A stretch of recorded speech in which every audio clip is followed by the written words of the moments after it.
that I've lost in the moment. All I want is for you to come back. Now I'm caught in the middle of life, and I need. Everybody, welcome to the Red Pill Diaries. We're going to get right into it with my co-host and my guest today, Mike Mihajlovic. Mike, how is it going today? So far, so good. How about you? It's pretty good. Let's jump right into it. Mike, we've seen over the recent weeks or whatever the disregard for international law by Israel and by the U.S. And where do you think this is leading the so-called rules-based order when they disregard the very laws that they try to trumpet for everyone else? Well, it is basically the rule of the stronger one. So we have a strong man and henchman in the game. So they want to impose whatever they think it's right. I mean, every country has a right to determine the level of safety or safety risks, but often that stuff is simply interfering with the other country's safety. So yeah, and this was something that was prepared for a long time. This outcome, you can see how meticulous planning was from the Israeli side, implementing like a fifth column inside Iran, taking out their air defense at the beginning, executing operations of attacking the political leadership, military leadership. So you can like Mossad or hate Mossad, but they're very effective what they're doing. And Iranians were actually caught. They were on one side. They were caught in the negotiation phase. Like peaceful Islamic solution. But on the other side, everything was set up and planned, so that it was just buying the time and taking them off guard. Mm-hmm. Mm-hmm. It reminds me, Mike. It reminds me a little of what the United States set up with Hezbollah, pretending to come to some agreement, all while feeding intelligence to Israel, all while feeding weapons to Israel, and then when they supposedly are near an agreement and the guard is let down, then they try to decapitate the leadership. Yes, exactly. Yeah, go ahead. Yeah, this is how services are working. I mean, we have to price that on that professional level. Put aside political stuff, but professional, yeah, that is how services are doing things. Because you see how they organize it, how they planted the stuff, and it's just a moment when the execution, one of the high-ranking, boss, let's say, will issue the order, and after that, everything is just put in motion. Mm-hmm. And in Iran, what we still have actually planted who knows how many thousands of those members of fifth column, and then those guys are not Israeli; they are locals. There are some foreigners from Middle East or from Asia, but see how meticulously that stuff is planned.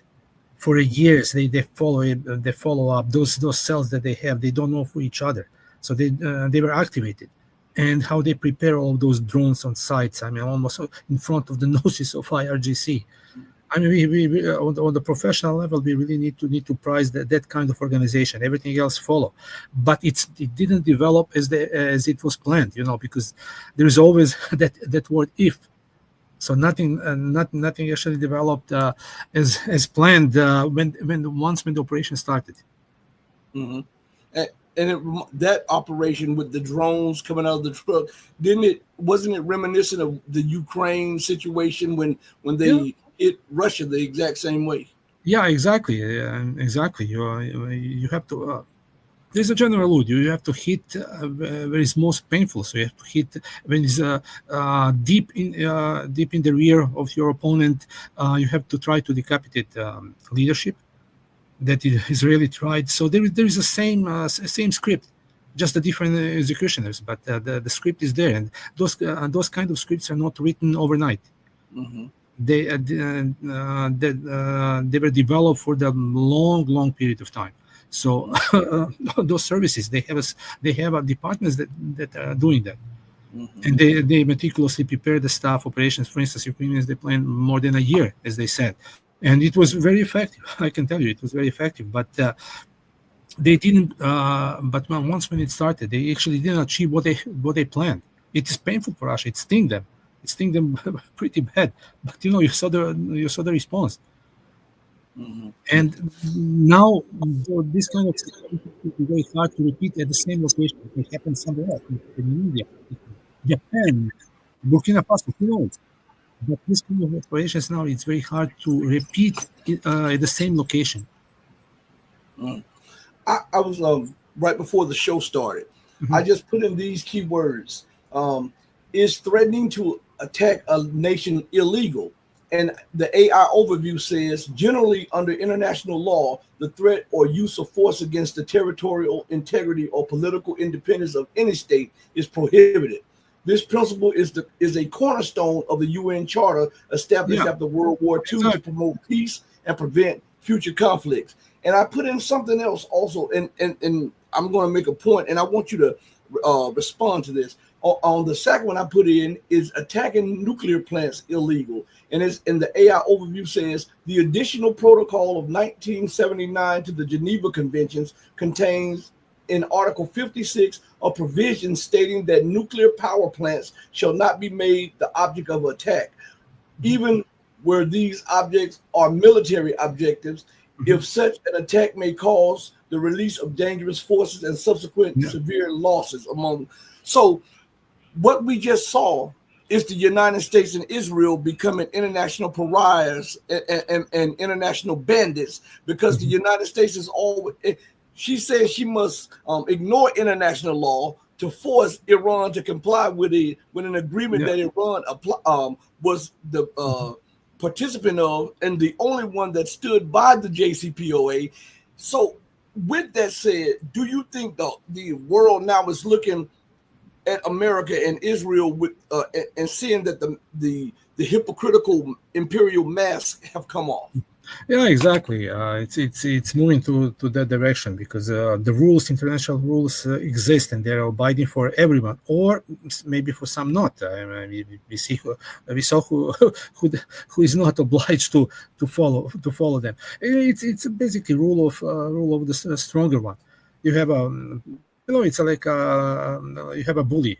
You have a bully, and that bully has a henchman, and the bully is leading the stuff. So it's appeared that all of those words in the charts are simply for somebody who is not so powerful.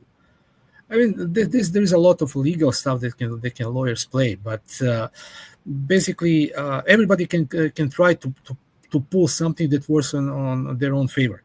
I believe that Israel is not sign any of those agreements, so technically for them, regarding to that legal stuff, nothing apply. But for the others, it's applied. But definitely, nuclear power plants shall never be attacked because that reason.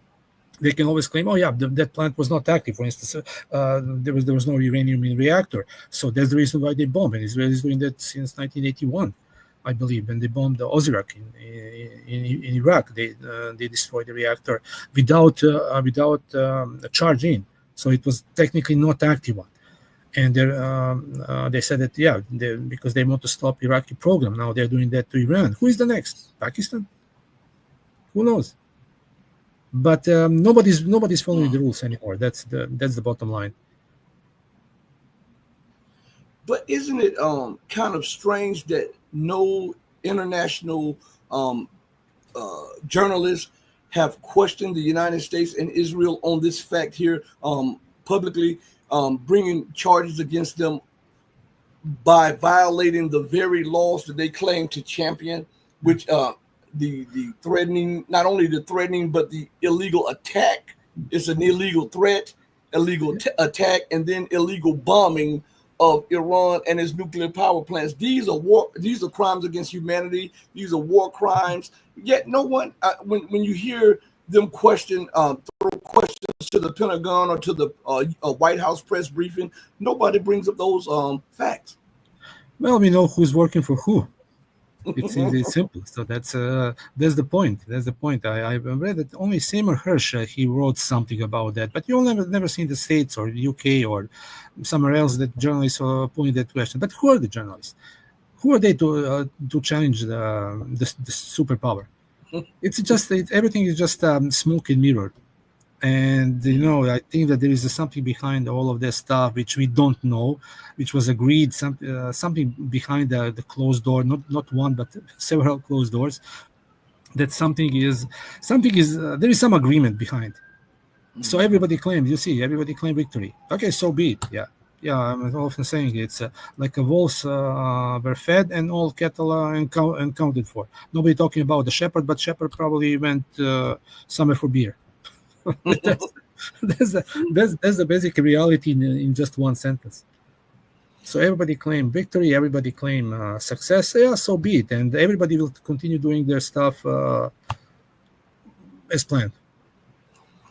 Do you think that this exposes the weaknesses of Israel and the United States and their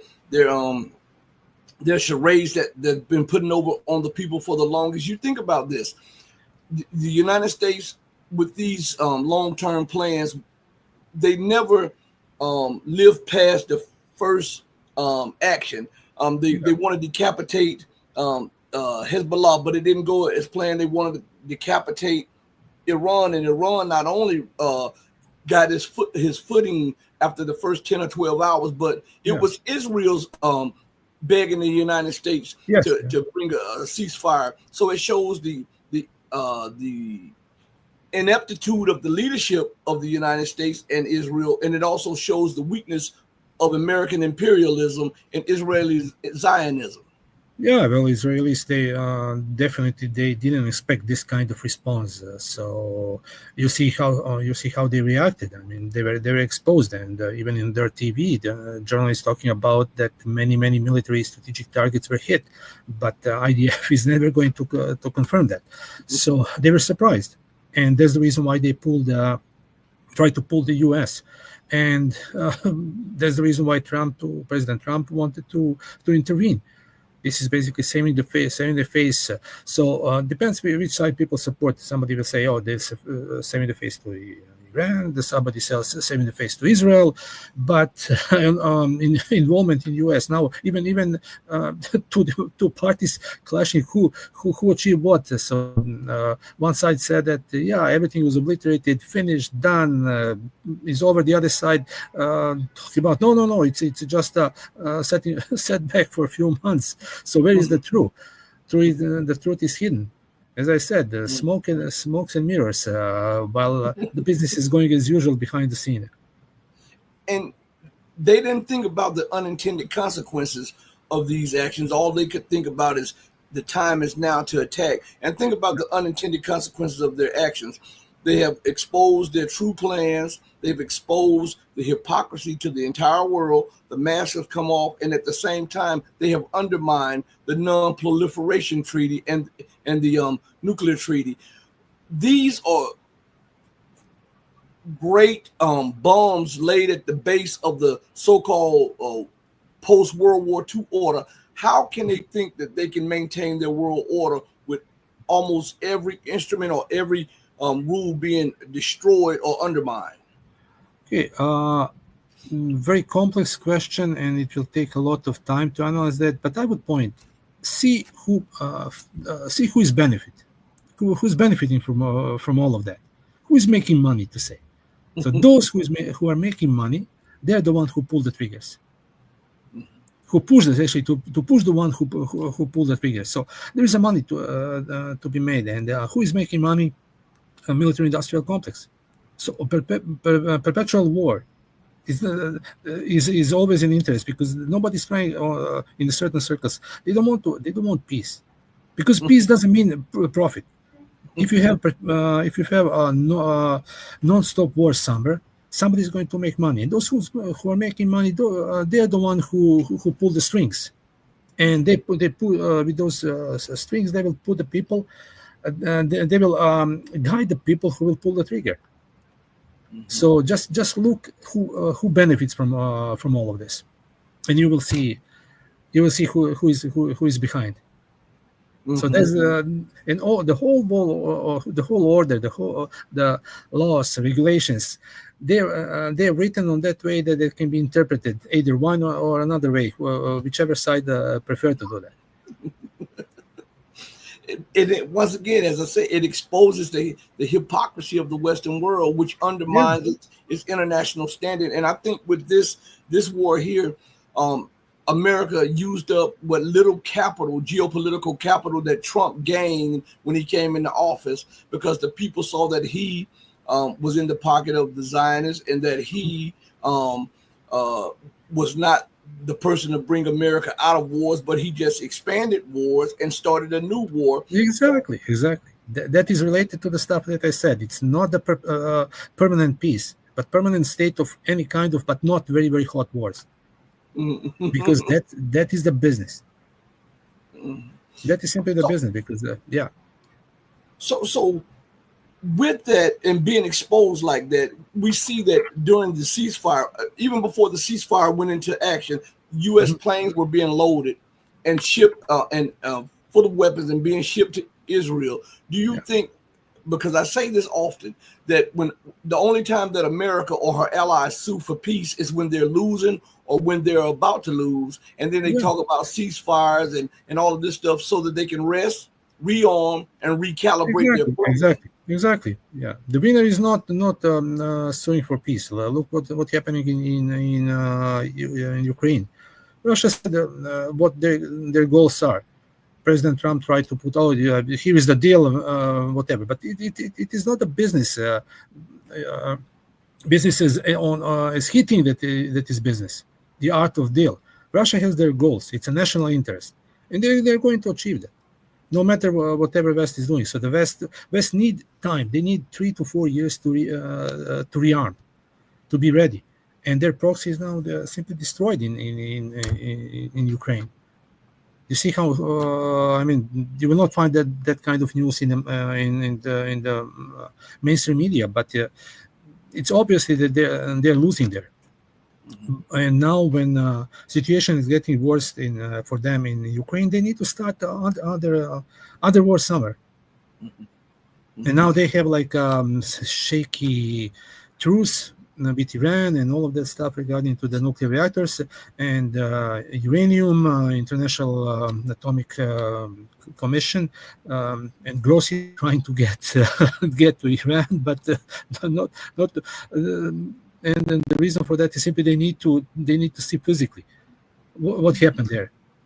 They don't care about 400 kilos of uranium that was evacuated who knows when, long time ago. That maybe they have some other plan. No, not maybe, they 100% they have, Iranians have something underground on some other places that nobody can touch, and they will get what they want, but they need some confirmation, and they need to set some so-called like a regulatory body to inspect that. And you know when Iran is going to let them in? Maybe they will actually, some low-key guys, bring them to the doors, entrances, and show them debris inside. That's it, done. That's all, folks. Issue is over. Yeah, so that's the reason. And who is the next? Now we have to think who is the next. There is a stories about Pakistan. And you remember the General Clark, Wesley Clark, once said that they're going in a certain amount of years, they're going to take 5 or 7 countries. So ultimately, they're moving now. Pakistan is there. India is of course opponent to Pakistan. China is support Pakistan. So if they eliminate Pakistan, China is there. Only China left because they can't touch Russia. But Perpetual state of crisis everywhere in the world. That's what is running the business. yeah, since we're talking on Russia, what is the atmosphere in Europe about what's going on in Ukraine, and how is everything on the front lines between Ukraine and NATO versus Russia? Yeah, Russia has a goal, as I mentioned, and they're going to that direction. They're achieving that. It's a war of attrition. It's not like a big arrows pushes like World War II start. No, they're simply grinding, dead by thousand cuts. This is simply Russia has a goal, and probably they will get to Dnieper. The Dnieper will be some kind of demarcation line or border line. NATO, they're running of everything. NATO is a paper tiger. They can't. They're big in talks, but when you see that organization inside, everything is just a talk. Who is going to fight? LGBTQ plus or whatever. So yeah, there's. NATO is now on devices to like life support, and what they need to rearm, but for that they need a base, they need raw material, they need technology. They have, let's say, technology, they have some knowledge, but production line is decapitated basically, because everything went to China, and everything was in Western Europe, everything was based on the cheap energy. They don't have cheap energy anymore, but now US is supplying that 3 or 4 times more expensive. Of course, that's the business. We are friends, but our wallets are not. So that's the point. So somebody's making money, and who is making money? Who's benefiting from all of that? That's the one who pulling the strings. Europeans are just a pawns. It's like a former imperial powers that still trying to look like they're of importance. And basically, if you look at the importance of Estonia, that is basically importance of other European powers. Just a lot of talks, but nothing but abbreviation BS. So you mentioned up to the Dnieper River. Why would Russia stop? Because if we look at the situation, NATO will never stop. America is not going to stop. I don't know if people realize that she does not stop. She may pause, but she's going to recalibrate, and she'll put in soft power. She'll do something other than that. Why would Russia allow itself to stop and allow for a rump state of Ukraine to be created, when America and NATO will then use that rump state to arm and then constantly badger and provoke Russia? Yeah, Russia doesn't want to have western part of Ukraine because they don't want trouble. And their allies, Poles, Hungarians, Slovaks, Romanians, they will take their piece of cake. Once when Ukraine is absolutely weak and the people are fed with Zelensky, that country is going to disintegrate. Russia is going to take I think the name is Malorussia or Little Russia. They will take what they claim is theirs. So it will be some kind of buffer zone that will be just not even a vassal state. It will just use for dumping things. So after the NATO allies pick up what they claim is theirs. Yeah, it's not something that is going to happen overnight, but we are going in that direction. So yeah, I mean, Russia doesn't really need to occupy the whole Ukraine. I said they don't need those Western Ukrainian regions which are never actually part of Soviet Union. Like for instance, before the World War II, I mean, some of them became the part of after World War II. But for instance, Galicia was divided; it was Austro-Hungarian. Then, for instance, Lviv, it was also Hungarian. Then after that became Poland. And after that, Soviet Union now is independent. So yeah, when everybody pick up their piece of whatever leftovers of that cake, not Ukraine will be just a little bit around the Dnieper, and that was it. It will become a burden, a rump state. It will be burden, and they will try to leave of the EU finances and EU and NATO. I mean, I see that it will be some troops there, but who is going to dump in the black hole? It's really black hole now. People are great, fantastic people. Ukrainians are fantastic people, but country as a country, their leadership brought them to their knees, and now they simply became the second most corrupt country in the world. I know I'm not going to name the first one. So, do you think it's starting to dawn on Zelensky and his group that they're reaching the end, and that the grift is over, and Russia is no longer playing with them? Zelensky is finished. He need to stay alive. He need to fight. Not personally, but he need to send people to fight for him. He will be removed probably by some internal coup, or he's finished basically. He's just a now pawn in the big game, and he will be sacrificed once when there is a chance for the political solution.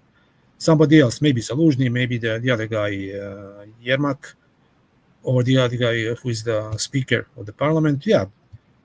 So Zelensky is simply he's used. He's used. He is he's finished.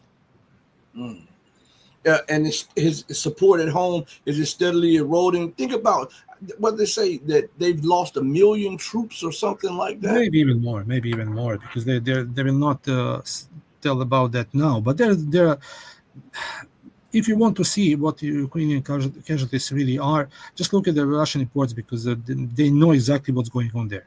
And the casualty ratio, Russia returned 6,000 bodies for 47 of their own. So that is the level of casualties. Unfortunately, because all of those people are mobilized. Those fanatics, neo-Nazi or whatever, volunteers, they started at the beginning. But, this is the third or fourth Ukrainian army that was wiped out. And one day when it's really get well known within Ukraine, they will see how delusional they were and how their leadership lie. I mean, the casualty ratio is now more than 10 to 1. 10 Ukrainians for 1 Russian, even more, maybe 12. Wow. No, it's a catastrophe, and you will have refugees, but in Europe you have refugees for other countries. Migrants, asylant, call them whatever. Anyway, and now there is a mix, and everybody lives on the taxpayers' money. So steady decline, not steep but steady.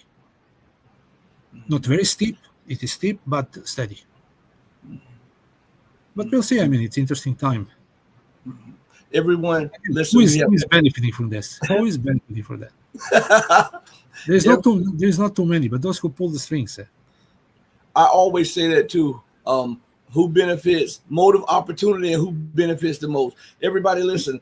He fit me into his schedule. He's very, very busy, and he's giving me 30 minutes. So I'm going to give one more question to him. What do you think it looks like in Europe, and what do you think it looks like in West Asia in the next 3 to 6 months? Well, in Europe, as I mentioned already, declined. Because those countries, everything work on the cheap raw material. There is no more cheap raw material, and standard is going to fall down. More refugees, more immigrants, more interior clashes. And Europe now they look like a united, but they're moving in the circles. And once when they will get to the old roots, everybody hate each other. And in Asia, business in Asia is that those who pull the strings, they need to have a place where they're going to alternatively put the crisis.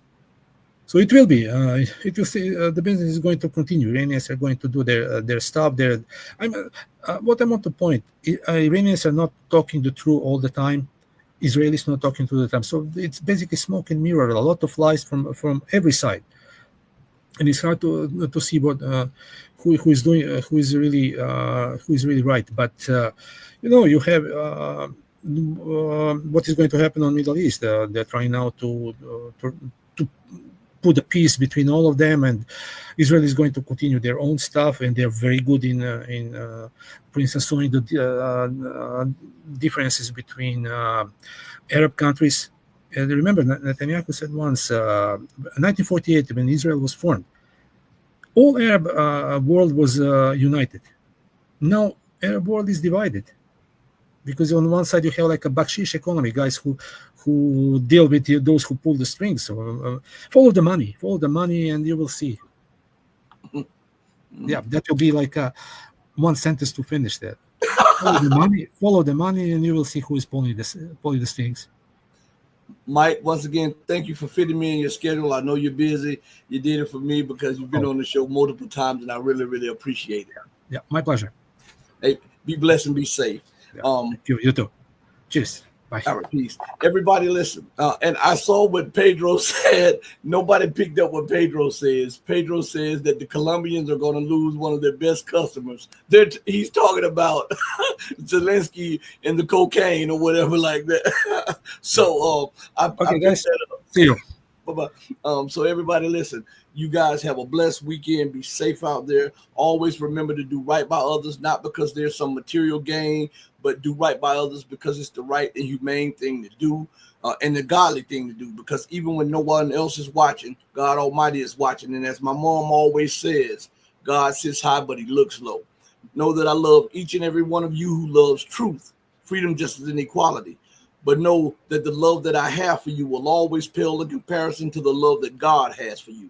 Until we next speak again, stay strong, stay true, but above all things, remember to stay righteous. Like, share, and subscribe. Hey, mama, your baby boy loves you more than life. Deuces, everybody. Thank you all. Be blessed. We're out of here. Peace.